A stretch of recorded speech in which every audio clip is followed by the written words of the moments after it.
পরিচালনা করার চেষ্টা করেছেন যাতে আমাদের দেশের প্রশাসনিক নিরপেক্ষতা সম্পূর্ণরূপে ভেঙে গেছে। এখন এই বিষয়গুলি যদি এই নিরপেক্ষতা যদি প্রশাসনে বজায় রাখা সম্ভব হতো তাহলে আজকে এই সমস্যার মোটেও উদ্ভব হতো না। কাজে সামগ্রিকভাবে এরা একে অপরের প্রতি অবিশ্বাস এবং ক্ষমতার লোভে দেশের যত সমস্ত কাঠামো আছে, প্রশাসনিক কাঠামো এবং বিভিন্ন প্রতিষ্ঠান, এগুলোকে প্রায় ধ্বংসের মুখে নিয়ে যাওয়া হয়েছে। বিশ্বের বিভিন্ন দেশে যেরকম করে আছে, আপনি কি সে কথা ইঙ্গিত করতে চাইছেন যে পলিটিক্স যেটাই হোক না কেন, প্রশাসন তার নিরপেক্ষতা পালন করতে পারত বা বিচার বিভাগ তার নিরপেক্ষতা পালন করতে পারত, এরকম করে ইনস্টিটিউশনগুলো যদি গড়ে উঠতে পারত, তাহলে সরকার মাঝে মাঝে বিপদগামী হলেও এই ইনস্টিটিউশনগুলোর উপরে নির্ভর করে রাজনীতি জনগণ এগিয়ে যেতে পারত, এটাই আপনি বলতে চাইছেন? পারত, হ্যাঁ, এটাই বলতে চাচ্ছি। এবং এগুলো এই দুই জোটই এগুলোকে আপনার ধ্বংস করেছে। এখন তাহলে উপায় কি? আপনি তো কিছু পরামর্শ দিয়েছিলেন, মানে শুনছেন না তারা, সমাধান আছে আপনি বলছেন? না, না, সমাধান, প্রথম কথা হলো সমস্যা একটাই, সেটা হলো যে এরা সত্যিকারের সমাধান চায় কিনা। একটু আগে আমি যেটা বলছিলাম যে আমাদের এখানে politics art of the impossible হয়ে গেছে। Politics is not the art of possible. আপনি যদি আর্ট অফ পসিবল হয়, আপনি চিন্তা করবেন কি করা সম্ভব আর কি করা সম্ভব না, এবং যেটা সম্ভব সেটার মধ্যে থেকে সবচেয়ে ভালো সমাধান খুঁজে বের করা। এখানে সবাই ইম্পসিবলের পেছনে আছে, এবং একটি ইম্পসিবল স্বপ্ন যেটা দুই জোটের, তারা এক জোটকে পারলে অপর জোট বঙ্গোপসাগরে নিক্ষেপ করে দেয় অথবা আরব সাগরে নিক্ষেপ করে দেয়, এই ধরনের মনোবৃত্তি। এখন এই মনোবৃত্তির যদি পরিবর্তন না হয়, যদি একে অপরকে সহ্য না করতে পারে, তাহলে পরে তো সমাধান খুঁজে পাওয়া সম্ভব হবে বলে আমার মনে হয় না। আইনের দিক থেকে, কারিগরি দিক থেকে সমাধানের কোনো অভাব নাই, আপনি অসংখ্য সমাধান খুঁজে বের করতে পারবেন। কিন্তু সমস্যা হলো যে সমাধান করার জন্য যে মানসিক প্রস্তুতি, এই মানসিক প্রস্তুতি তো দেখা যাচ্ছে না, এবং সেই মানসিক প্রস্তুতি যতক্ষণ না দেখা যাবে ততক্ষণ পর্যন্ত সমাধানের জন্য ফর্মুলার কথা চিন্তা করে কোনো লাভ নেই।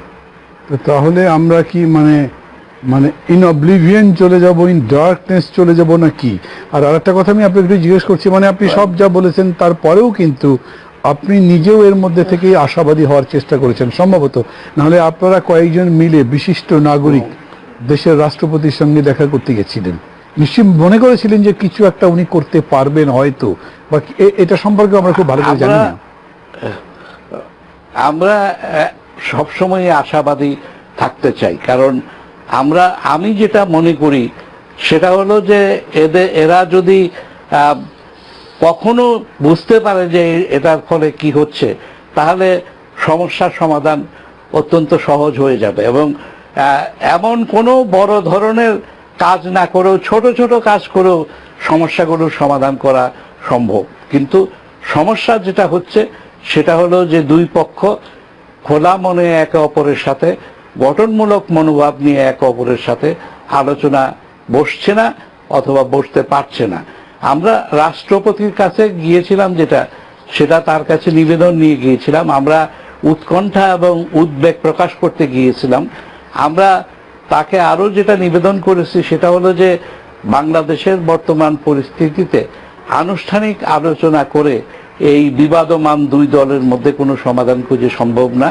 সুতরাং আমরা রাষ্ট্রপতির কাছে নিবেদন করেছিলাম যে অনানুষ্ঠানিকভাবে পর্দার অন্তরালে তিনি যদি তার দীর্ঘ রাজনৈতিক জীবনের প্রজ্ঞা প্রয়োগ করে কোনো সমাধান খুঁজে বের করার চেষ্টা করেন, তাহলে পরে হয়তো আমরা কোনো পথ খুঁজেও পেতে পারি। কিন্তু এখন পর্যন্ত আমরা যেটা দেখছি সেটা হলো আমরা সমস্যার সমাধানের কোনো ইঙ্গিত কোনো দিক থেকে দেখতে পাচ্ছি না।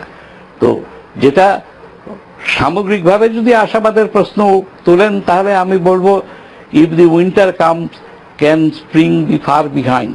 আজকে এই দুরবস্থার মধ্যে নিশ্চয়ই আমরা কোনো না কোনো পথ খুঁজে পাবো, কিন্তু এটা কোন মুহূর্তে শুরু হবে সেটা সম্বন্ধে ভবিষ্যৎবাণী করা অত্যন্ত শক্ত।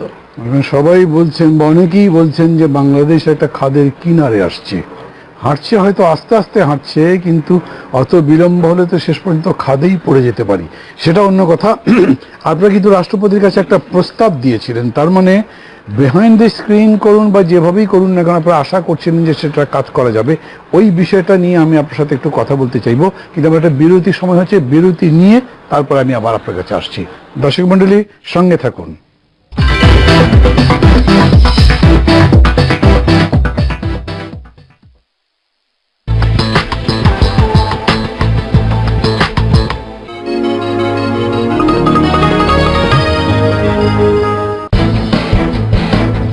যা হবে সংবিধান মোতাবেক হবে, তার থেকে এক চুলো নড়া হবে না। আওয়ামী লীগের অধীনে কোনো নির্বাচন এই দেশে হবে না, হতে দেওয়া হবে না।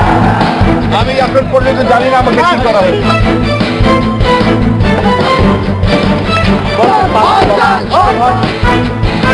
আন্তর্জাতিক অপরাধ ট্রাইব্যুনালের প্রথম আসামি সাইদি। এই আন্দোলনের মাধ্যমে পুনরুদ্ধার হয়েছে মুক্তিযুদ্ধের চেতনা। 13 দফা দাবি আদায় না হওয়া পর্যন্ত এই আন্দোলন চলতেই থাকবে। সজীব নামে একটা হাত মানিয়ে সারা দেশে তিনি বেঁচে আসেন। সরকার পরিবর্তন হোক, আমরা আবার শান্তিতে বাস করি। সমান সমান লড়াই।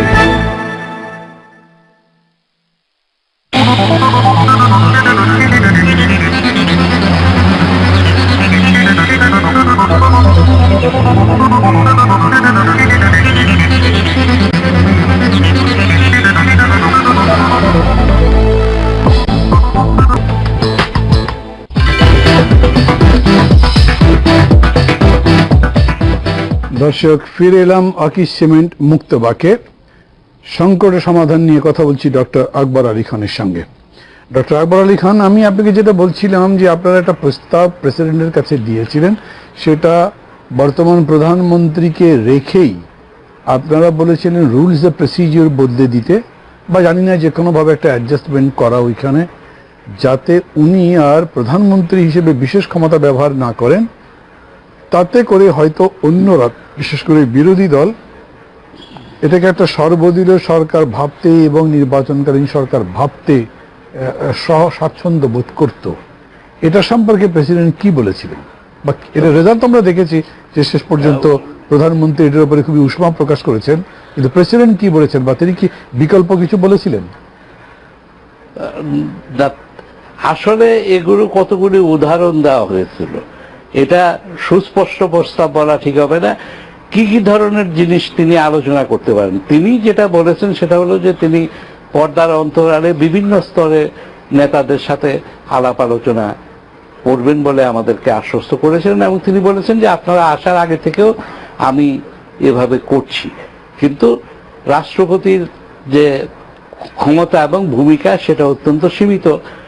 প্রধান দুই রাজনৈতিক জোট এ ব্যাপারে যদি রাজি না হয় তাহলে এগিয়ে যাওয়া সম্ভব না। তবে আপনি যে প্রস্তাবটির কথা বলেছেন সেটি বিএনপির পক্ষ থেকে কিন্তু সেই সম্বন্ধে কখনো স্পষ্টীকরণ দাবি করা হয়নি।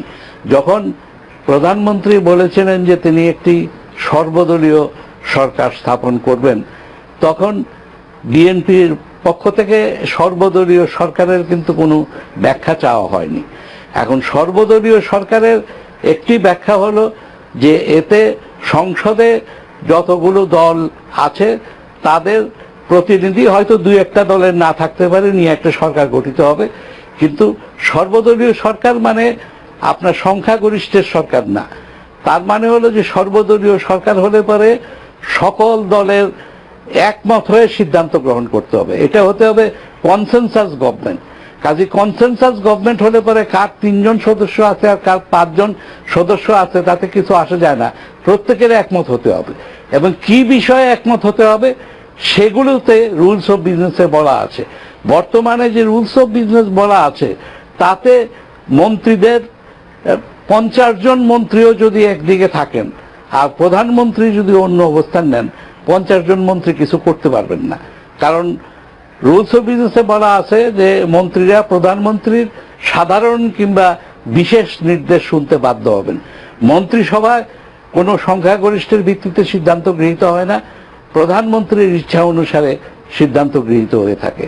এবং মন্ত্রিসভায় কি আলোচনা হবে কি আলোচনা হবে না সেটা প্রধানমন্ত্রীর সিদ্ধান্তের ব্যাপার। এবং নির্বাচন সংক্রান্ত যত বিষয়, যেমন ডিসি বদলি, এসপি বদলি, কমিশনার বদলি, সেক্রেটারি বদলি, এগুলো কিন্তু সমস্ত প্রধানমন্ত্রীর এখতিয়ারে।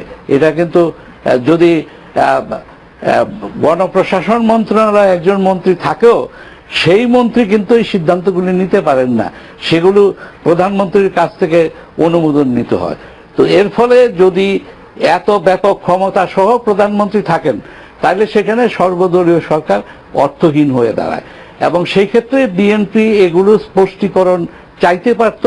এবং সেই জন্যই প্রধানমন্ত্রী যখন বলেছেন যে তিনি সর্বদলীয় একটি সরকার গঠন করতে চান, আমি তখন বলেছিলাম যে এর মধ্যে কিছু গঠনমূলক উপাদান আছে, এটা নিয়ে আলাপ আলোচনা করলে একটা সমাধানের পথ খোঁজা যেত।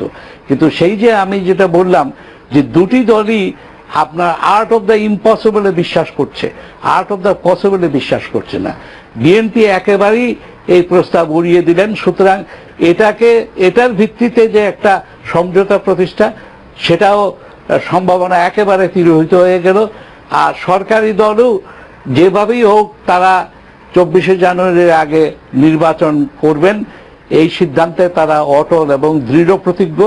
তারা এটা বুঝতে পারছেন না যে একদলীয় নির্বাচন করলে পরে এটার গ্রহণযোগ্যতা দেশের ভিতরেও থাকবে না, দেশের বাইরেও থাকবে না, এবং এই নির্বাচন করে কোনো লাভ হবে না। চিন্তা করুন, আজকে এই যে নির্বাচন করা হচ্ছে, এই নির্বাচনের বাজেট একজন সাংবাদিক আমাকে বললেন 500 কোটি টাকা। তো 500 কোটি টাকার জন্য এই নির্বাচন কেন করা হচ্ছে? এর চেয়ে বরং এদেরকে নির্বাচিত ঘোষিত করে দিলেও দেশের মানুষের 500 কোটি টাকা বাঁচতে পারত। আরেকটা কথা আপনাকে বলি, আমি অন্য প্রসঙ্গে আসতে এসে আপনি যেহেতু বললেন একদলীয় নির্বাচন, কারণ হোসেন মোহাম্মদ এরশাদ ইতিমধ্যে তার প্রার্থী প্রত্যাহার করবার কথা ঘোষণা করেছেন, মন্ত্রীদের পদত্যাগের কথা বলেছেন। ওই প্রসঙ্গে আপনার কাছে শুনতে চাইব। তার আগে একটা কথা জিজ্ঞেস করতে চাইছি, আপনারা রাষ্ট্রপতিকে এই কথা কেন বলছেন যে তিনি পর্দার অন্তরালে উদ্যোগটা নেবেন? আপনার মনে আছে আব্দুর রহমান বিশ্বাস যখন প্রধান রাষ্ট্রপতি ছিলেন, উনি তো প্রকাশ্যেই কথা বলেছেন, বিভিন্ন পলিটিক্যাল পার্টির সঙ্গে কথা বলেছেন, তারপর আইনজীবীদের সঙ্গে কথা বলেছেন। উনি প্রকাশ্যে বলতে পারেন না কেন? না, প্রকাশ্যে বলতে পারেন, কিন্তু বলতে পারেন না সে কথা আমরা বলছি না। আমরা মনে করি যে বর্তমানে দেশের যে রাজনৈতিক পরিবেশ বিরাজ করছে, সেখানে প্রকাশ্যে কথা বলতে গেলে এটা সম্পূর্ণ রাজনীতিকরণ হয়ে যাবে, এবং প্রত্যেক রাজনৈতিক দল তাদের নিজেদের স্বার্থে এটা ব্যবহার করার চেষ্টা করবে। এই পরিস্থিতিতে প্রকাশ্য আলোচনা করলে পরে সেটা থেকে কোনো ফল পাওয়া যাবে না। এটা হলো আমাদের অভিমত। আচ্ছা ডক্টর আকবর আলী খান, আপনি কি মনে করেন যে দেখছি আমরা কিছুদিন ধরে একেবারে জাতিসংঘ থেকে শুরু করে ইউরোপিয়ান ইউনিয়ন, আমেরিকা যুক্তরাষ্ট্র, তারপরে চীন, জাপান, অস্ট্রেলিয়া, ভারতবর্ষ, এরা সবাই অনেক উদ্বেগ প্রকাশ করছেন, জার্মানি, এগুলোতে কি কোনো কাজ হবে? এবং এই সর্বশেষে যেমন ভারতের পররাষ্ট্র সচিব সুজাতা সিং ঘুরে বাংলাদেশে এলেন, তারপরে আবার পরশুদিন আসবেন ফার্নান্ডেস তারেনকো, এগুলো কোনো প্রতিক্রিয়া হবে বলে মনে করছেন আপনি? এতে তো অতীতেও এরা খুব একটা সফল হননি, এবং এখনো যে সফল হবেন তারও কোনো নিশ্চয়তা নাই। এবং এখানে কিন্তু সবাই এক উদ্দেশ্যে কাজ করছেন না, বিভিন্ন জন বিভিন্ন উদ্দেশ্যে কাজ করছেন। সুতরাং যখন জার্মান রাষ্ট্রদূত যা চান আর ভারতীয় পররাষ্ট্র সচিব যা চান, সেগুলো সম্ভবত এক না। কিন্তু আমার মনে হয় না যে এদের যে কার্যকলাপ, এতে এখন পর্যন্ত কোনো জোটের উপরে কোনো সুস্পষ্ট প্রভাব দেখা যায়নি। যখন মার্কিন রাষ্ট্রদূত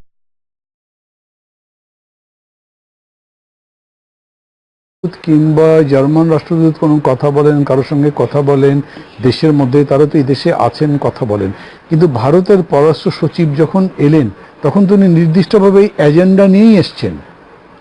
হাউ ডাজ ইট লুক?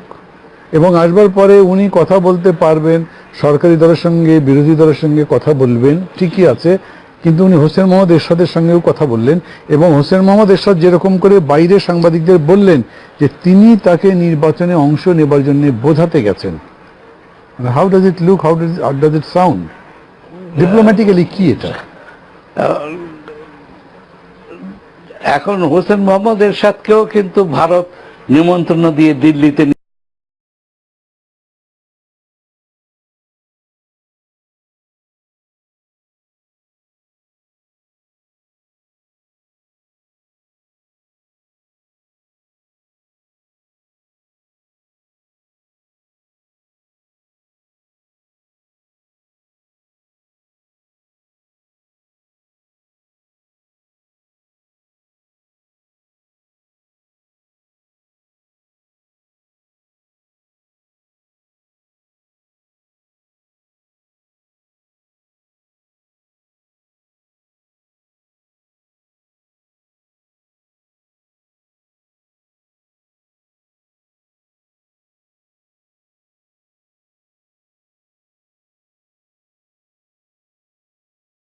নিষ্ক্রিয় করে দেওয়া হয় এবং মাঠ থেকে তুলে নিয়ে যাওয়া হয়, তাহলে চরমপন্থীরা ছাড়া তো আর মাঠে কেউ থাকবে না এবং তাদেরই প্রাধান্য ক্রমশ বিস্তৃত হবে।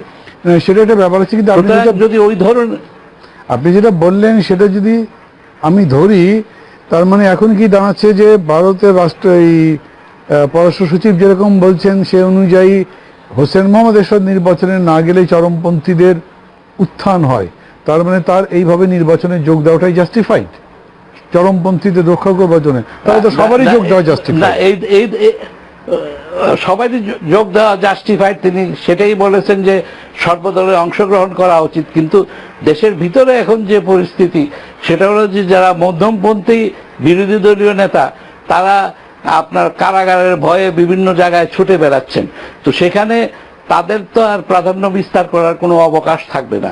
তাদেরকে নেতৃত্ব থেকে সরিয়ে দিলে পরে কার লাভ হবে সেটা তো আমরা বুঝতে পারছি না। তার মানে ওভারঅল এই সমস্ত মুভের লাভটা কি হবে তাহলে? মানে এ থেকে যেমন এরপরে জাতিসংঘের মহাসচিবের প্রতিনিধি আসবেন, উনি এসে কি করতে পারেন? মানে জাতিসংঘের কতখানি জুরিসডিকশন আছে? না, জাতিসংঘের কিছু নিজস্ব বিষয় আছে, যেমন তারা পর্যবেক্ষক পাঠাবেন কিনা, নির্বাচনে বিভিন্ন প্রকল্পে তাদের সংশ্লিষ্টতা আছে, তাদের বিদেশি বিশেষজ্ঞ আসবেন কিনা, এগুলো তাদের সিদ্ধান্ত নিতে হবে। আর এছাড়া জাতিসংঘের একটা দায়িত্ব আছে এবং তারা নৈতিক দিক থেকে আলাপ আলোচনা করবে। কিন্তু রাজনৈতিক দলগুলির জোটগুলির ভিতরে এই মুহূর্তে এমন কোনো ইঙ্গিত আমরা দেখতে পাচ্ছি না যে তারা আলাপ আলোচনা করে এটাকে বেশি দূর এগিয়ে নিয়ে যেতে পারবেন। আর ভারতের দিক থেকেও যেটা বললেন সেটা হলো যে ভারতের পররাষ্ট্র সচিব এসেছেন, ঠিকই আলাপ আলোচনা করেছেন, কিন্তু ভারতেও তো আর কয়েক মাস পরেই নির্বাচন হতে যাচ্ছে এবং আজকে যে ফলাফল দেখতে পাওয়া গেল ভারতের বিভিন্ন প্রাদেশিক নির্বাচনে, সেখানে তো বর্তমান সরকারের জন্য খুব আশাপ্রদ কোনো সংবাদ দেখা যাচ্ছে না। সুতরাং সেখানেও সরকার পরিবর্তন হলে তাদের পররাষ্ট্রনীতি কতটুকু অভিন্ন থাকবে সেসব বিষয় দেখতে হবে আমাদেরকে ভবিষ্যতে। সেটা আছে, কিন্তু আমি বলছি আমার প্রশ্নটা হচ্ছে যে ভারত এরকম কি করতে পারে এসে কোনো পার্টিকে নির্বাচনে অংশগ্রহণ করবার জন্য পারসিউ করবে? এটা কি মানে নর্মাল ডিপ্লোমেসির মধ্যে পড়ে? 40টা রেজিস্টার্ড পার্টির মধ্যে 15টা করেছে আর 25টা করেনি। তারা বলতে পারে আমরা চাই যে সবাই ইনক্লুসিভ ইলেকশন হোক, আমরা চাই সবচেয়ে বেশি তারা যোগ দিক, কিন্তু এটা হোসেন মোহাম্মদ এরশাদ এমনিতে অবশ্য কথা একটা সময় এক রকম বলছেন, তার কোনটা বোঝা যাবে কোনটা বোঝা যাবে না সেটা প্রশ্ন থাকতে পারে। সেই জন্যই এর উপরে আমি কোনো মন্তব্য করতে চাই না। আমি ওই একটা বক্তব্য কোনো টিভি চ্যানেলে কিংবা খবরের কাগজে দেখেছিলাম যে এইরকম কথা নাকি হয়েছে, সেটা হয়েছে কিনা আমি জানি না। হয়েছে এটা অনুমান করে আমি আমার মন্তব্য দিচ্ছিলাম, কিন্তু এখন যেটা হয়েছে আপনার অতীতেও আমাদের ব্যাপারে বিভিন্ন বহিঃশক্তি নাক গলিয়েছে, সেগুলোর আসলে কোনো প্রমাণ টমান পাওয়া যেত না। আজকাল অন্তত একটা জিনিস হয়েছে, তারা কি করতেছে এগুলো অনেক কিছু দৃশ্য কারা করছে সে রাগ ডাক নাই। সুতরাং সেই দিক থেকে ভালো যে যদি হস্তক্ষেপই করো।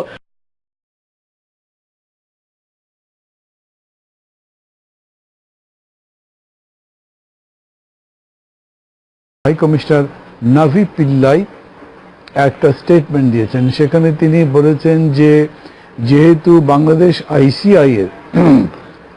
আইসিসির সদস্য, তো তারা যদি জি। এতখানি সহিংসতা করে, ব্যাপকভাবে মানুষ মারা যায়, তাহলে তাদেরকে আন্তর্জাতিক আদালতে বিচার করা যেতে পারে।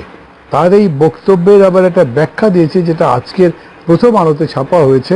সেটা বলেছেন ওই হাই কমিশনের মুখপাত্র রুপার্ট কোলভিল। তিনি কোন কোন দেশে এই ধরনের কাজ হয়েছে তার উপরে কথা বলেছেন। এগুলো কিসের ইঙ্গিত বহন করে? আর এমনিতে যখন জাতিসংঘের মানবাধিকার কমিশন এরকম সরাসরি আমাদের দেশের কথা বলে, যে রাষ্ট্রপ্রধান থেকে শুরু করে যে কোনো পদের মানুষের ব্যাপারে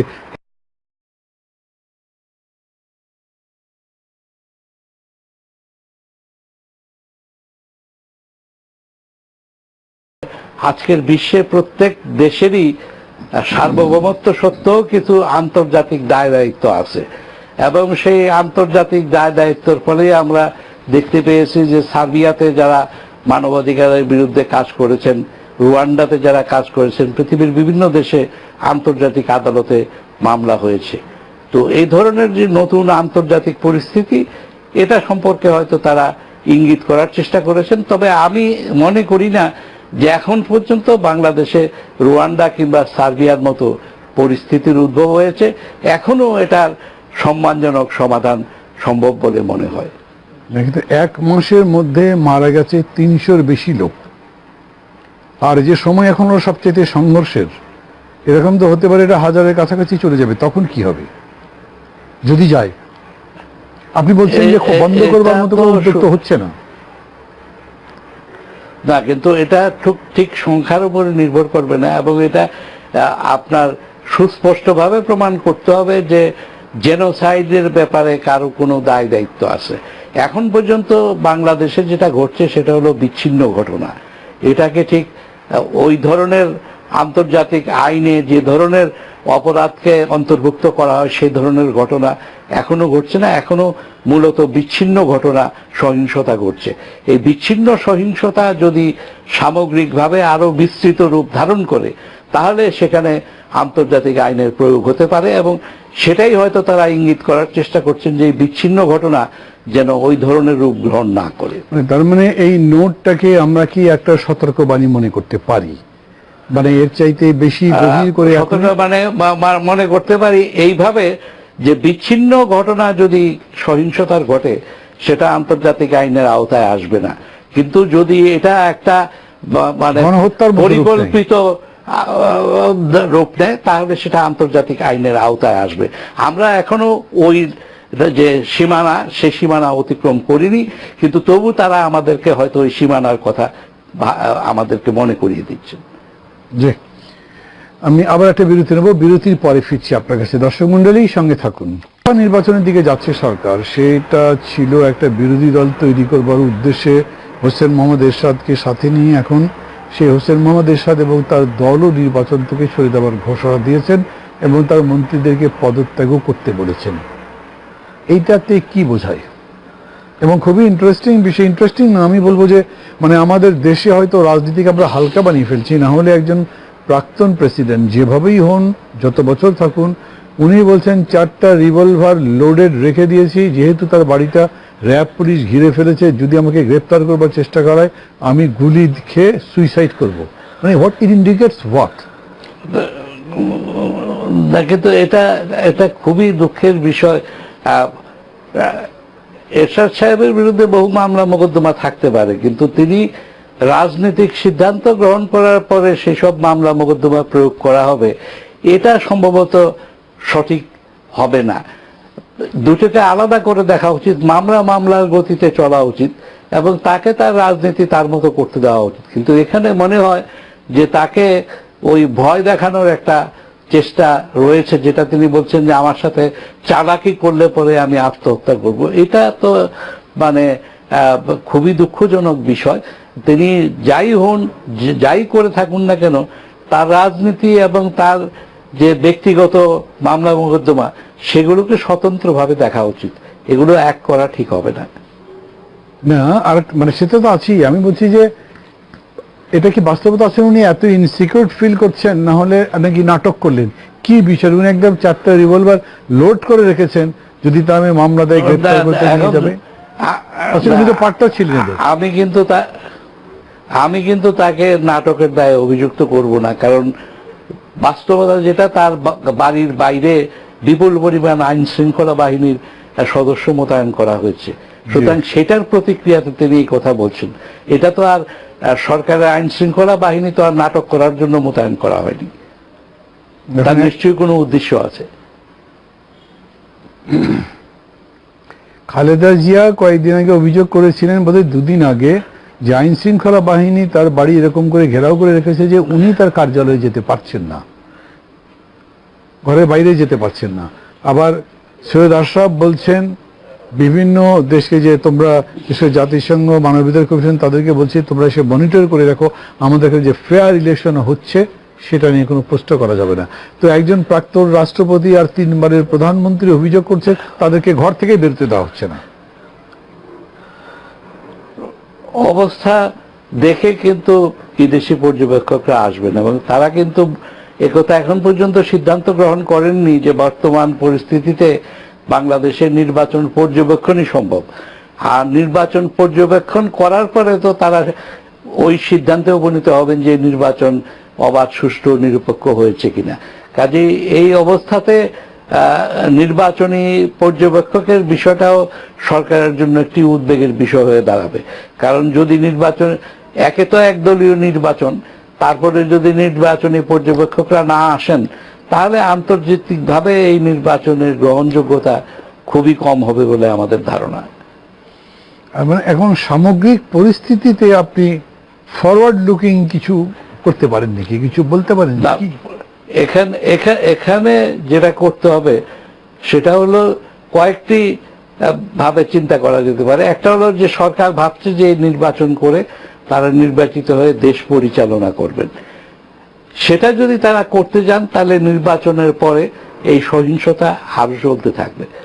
আর এই মুহূর্তে সরকার যদি চিন্তা করেন যে একদলীয় নির্বাচনের পরে এভাবে রাষ্ট্র পরিচালনা সম্ভব হবে না, তাহলে এই মুহূর্তেই তারা এই বিরোধী জোটগুলির সাথে আলাপ আলোচনা করতে পারেন, এবং নির্বাচন হয়ে যাওয়ার পরে তারপরে কত দ্রুত আরেকটি গ্রহণযোগ্য নির্বাচন করা যায় সে সম্পর্কে তারা আলোচনা করলে পরে বহু নির্বাচনের অনেক আগেই সহিংসতা কমে যেতে পারে।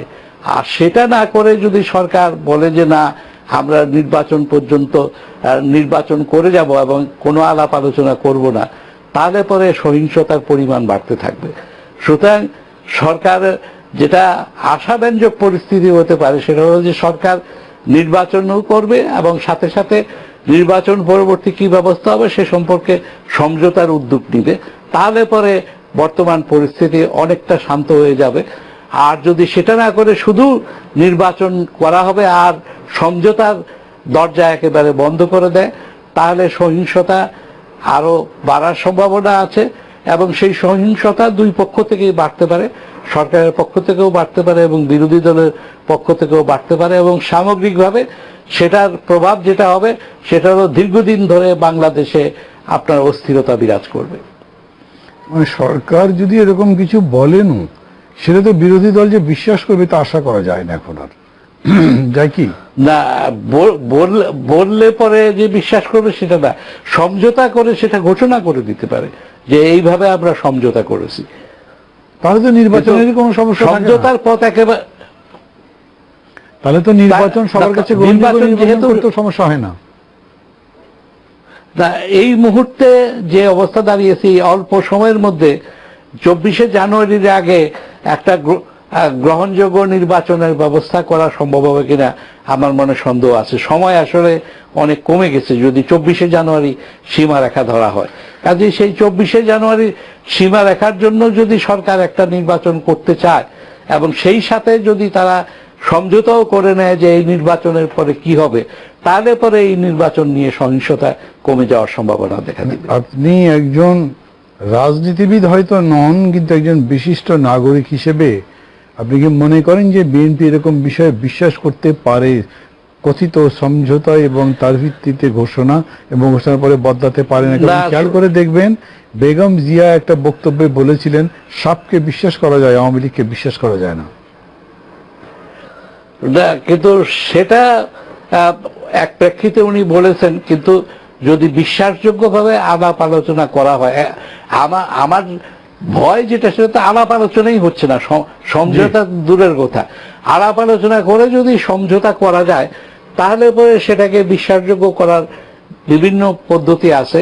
আপনার দুটি রাজনৈতিক দল মিলে একটি যৌথ ঘোষণা স্বাক্ষর করতে পারে, অথবা সরকারের পক্ষ থেকে প্রধানমন্ত্রী ওই সুপারিশ রেডিও টেলিভিশনে বলতে পারেন। এই ধরনের বিভিন্ন পদ্ধতি আছে। সমঝোতা করা গেলে পরে সেটা বাস্তবায়ন করা যাবে, কিন্তু সমঝোতা, প্রথম প্রশ্ন হলো যে সমঝোতার জন্য ওদেরকে বসানোই যাচ্ছে না আলোচনা, আর বসালে পরে সেখান থেকে কিছু বেরিয়ে আসবে কিনা সেটা হলো দ্বিতীয় প্রশ্ন। এই দুটি পর্যায়ে যদি পার হওয়া যায় তাহলে তৃতীয় পর্যায় সম্বন্ধে আমরা চিন্তা করতে পারবো। কিন্তু এই মুহূর্তে আসার পথ হলো একটাই, সেটা হলো নির্বাচন এবং সমঝোতা আলোচনা দুটো একসাথে চলা উচিত। আর দুটি পর্যায়ে পার হতে হতে তৃতীয় পর্যায়ের জন্য কি কিছু অবশিষ্ট থাকবে? মানে আমি এই জন্য বলছি যে আমাদের অর্থনীতির যে অবস্থা, যেমন ধরেন ঢাকা একজন প্রবীণ সাংবাদিক এবিএম মুসা বলেছেন যে এটা এখন গণপ্রজাতন্ত্রী ঢাকা সরকার। মানে উনি বোঝাতে চেয়েছেন যে ঢাকার সঙ্গে বাইরে যোগাযোগটা প্রায় বিচ্ছিন্ন, খালি তরি তরকারি জিনিসপত্রের দাম যা বেড়েছে তাতেই বোঝা যায়। গার্মেন্টসের ব্যবসায়ীরা মাথায় হাত দিয়ে বসছে, কেউ কেউ তো কাঁপছেন যে সব মাল যেতে না পারলে তো ইকোনমি ধ্বংস হয়ে যাচ্ছে। আমরা কোনো অবস্থাতেই পুরো ডিসেম্বর মাস জুড়ে এই অবস্থা চালাতে পারবো না, তা তো হয় না, কিছুই কি হবে না। আর তার সাথে আমি প্রশ্ন এটাও করছি, আপনারা যে সেটা যদি হয় তাহলে সরকারের যে কৌশল হওয়া উচিত সেটা হলো যে সমঝোতার দরজা খোলা উচিত। কিন্তু এখন যেটা আমরা দেখতে পাচ্ছি, সমঝোতা দূরের কথা, বিরোধী দলের মধ্যপন্থী যারা নেতা আছেন তাদেরকে পর্যন্ত ধরে ফেলা হচ্ছে এবং তাদের বিরুদ্ধে হুলিয়া জারি করা হচ্ছে। এবং মধ্যপন্থীরা যদি এইভাবে নির্বাসিত হয়ে যান তাহলে তো আর আলোচনা করারও কোনো লোক খুঁজে পাওয়া যাবে না। এই যে হোসেন মোহাম্মদ এরশাদ যখন প্রত্যাহারের কথা বললেন, তারপরে আওয়ামী লীগের নির্বাহী কমিটি সভা হয়েছে গতকালকে, সেখানে তারা ঘোষণা করেছেন সংবিধান সমুন্নয় রাখতে তারা এই নির্বাচন করবেনই। তার মানে তারা সরছেন না, কথা হচ্ছে না। আমার লাস্ট কোয়েশ্চেন আপনার কাছে, হাতে সময় নেই তেমন আর, আপনারা যে বিশিষ্ট নাগরিক এই সব বিষয় বিবেচনা করে আপনারা যারা উদ্যোগ নিয়েছিলেন, রাষ্ট্রপতির সঙ্গে দেখা করেছিলেন, তারা কি এর পরে আর কিছু করবেন বা এরকম কোনো চিন্তা আছে আপনাদের? না, আমরা এখন পর্যন্ত কোনো সিদ্ধান্ত গ্রহণ করতে পারিনি। পরিস্থিতি পর্যালোচনা করে দেখতে হবে যে আমরা কোনো অবদান রাখতে পারি কিনা। এবং এটা তো শুধু আমাদের ব্যক্তিগত বিষয় না, আমরা কোনো বিশিষ্ট নাগরিকও হতে চাইনি, এবং এটা গণমাধ্যমে প্রকাশ পাক সেটা নিয়েও আমাদের কোনো উৎসাহ ছিল না। আমরা অবশ্যই সবার সাথে আলাপ আলোচনা করব এবং আপনারা যারা সবাই সক্রিয় আছেন সবার সাথে আমরা এই সম্বন্ধে আলাপ আলোচনা করব এবং সবাই মিলেই আমরা সিদ্ধান্ত গ্রহণ করব। জি, ধন্যবাদ ডক্টর আকবর আলী খান। আমরা কোনো চিন্তা করব না। জি, ধন্যবাদ ডক্টর আকবর আলী খান আমাদের এই সময় দেওয়ার জন্য। দর্শক মন্ডলী, এতক্ষণ ধরে ডক্টর আকবর আলী খানের কথা শুনলেন। উনি বললেন আমাদের বর্তমান সংকটের বিভিন্ন দিক, আগা পাশতলা সবই বলেছেন, সমাধানের জন্য খুঁজতে চেষ্টা করেছেন অলিগলি যেখানে যেখানে যাওয়া যায়, কিন্তু স্পষ্ট করে কিছু বলতে পারেননি। উনি একটা কথাই বলেছেন, সমাধান হতে পারে যদি উভয় পক্ষ পরস্পরের সাথে সমাধানের জন্য আন্তরিক উদ্যোগ নেয়, কিন্তু সেটা নেই। সেই পরিস্থিতিতে কি হতে পারে উনি বলেননি। উনি আলাদা করে কোনো উদ্যোগ নেবেন বা তারা যারা যারা করেছিলেন তাও বলেননি। কিন্তু দর্শক মন্ডলী, আপনাদের মাধ্যমে জনগণ এটা বাস্তব সত্য কথা, এই পরিস্থিতি দিনের পর দিন চলতে পারে না। তাহলে বাংলাদেশের অস্তিত্বের সংকট হবে। সবাইকে, মুক্ত বুদ্ধির সমস্ত মানুষকেই ভাবতে হবে আমরা কি করতে পারি। আমাদের বিপদ যত বড়, আমাদের মস্তিষ্ক তত ঠান্ডা রেখে সামনের দিকে সমাধানের জন্য সাহসের সঙ্গে এগিয়ে আসতে হবে। ভালো থাকুন, যতই অবরোধ থাকুক, যতই হিংসাত্মক কার্যকলাপ থাকুক, জীবন যাক, তারপরেও আমাদেরকে ভালোর জন্যই, সুন্দর জীবনের জন্যই তো সংগ্রাম করতে হবে। সুস্থ থাকুন, খোদা হাফেজ।